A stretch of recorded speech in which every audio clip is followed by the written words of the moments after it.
from the JLE in London, you're listening to History for the Curious, the podcast. 20 minutes with Rabbi Aubrey Hirsch, hosted by myself, Menat Reisner. Join us as we cross continents, sail through the centuries, tracing lives, uncovering events, and following epic journeys to reveal the untold stories and the mysteries that have impacted our history and shaped us into who we are today.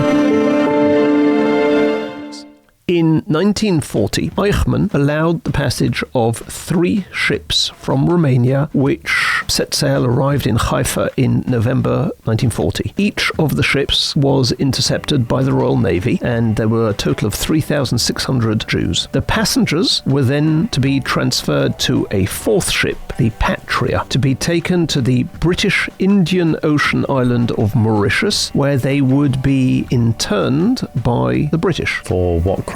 You mean, why would they be interned? Yeah. Well, in 1939, the British government issued a white paper that cut down radically on allowing Jews into Palestine, and anyone trying to get in would be deported, basically. Now, this ship, the Patria, is about to leave Haifa with 1,972 Jews when it was blown up in the harbour by the Haganah, the Jewish agency's military arm.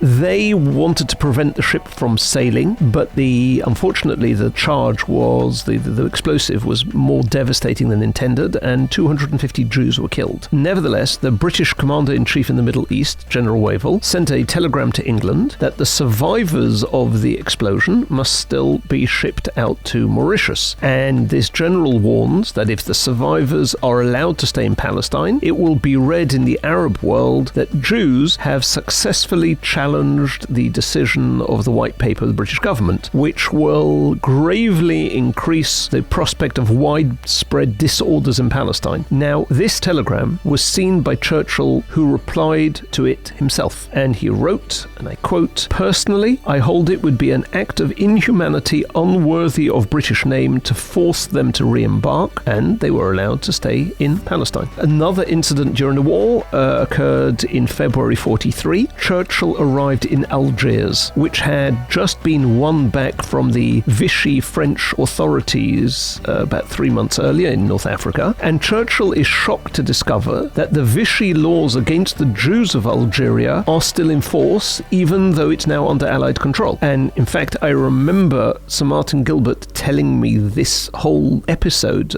one Sunday afternoon in his house, and showing me the letters that he had on the matter. And Churchill... Just mentioned casually that you knew him. I knew him, yes. Went to his house quite a number of times, introduced to him through Rabbi Liss in Highgate. He was a member of his shul. But yes, I even translated some Yiddish documents from a sefer years ago for him of some towns in Ukraine. Wow. But anyway, so Churchill finds out that, the Jews are still being treated by Vichy law, and he insisted that these laws are repealed at once, and it was done. Wow. What about the request to bomb Auschwitz? It's a very well-known... Okay, so this is the most famous of the wartime issues connected to Churchill. The bombing of Auschwitz, or of the train tracks. They're not necessarily the same thing. Not going to go into all the ins and outs, but there were 3 different elements to the requests for bombing. So on 6th July 1944, Eden, the foreign minister, told Churchill of an appeal he has just received from Dr. Weizmann, asking the British government to do something to mitigate the appalling slaughter of Jews in Hungary. And Weizmann reported that 6,000 Jews were being gassed to death every day. 2 days later, The Times published a report on Auschwitz-Birkenau, which noted that on the 15th of May, 62 railway carriages filled with Jewish children aged 2 to 8 had been sent to Auschwitz, and that every day since, 6 trainloads of Jews had been put to death in the gas chambers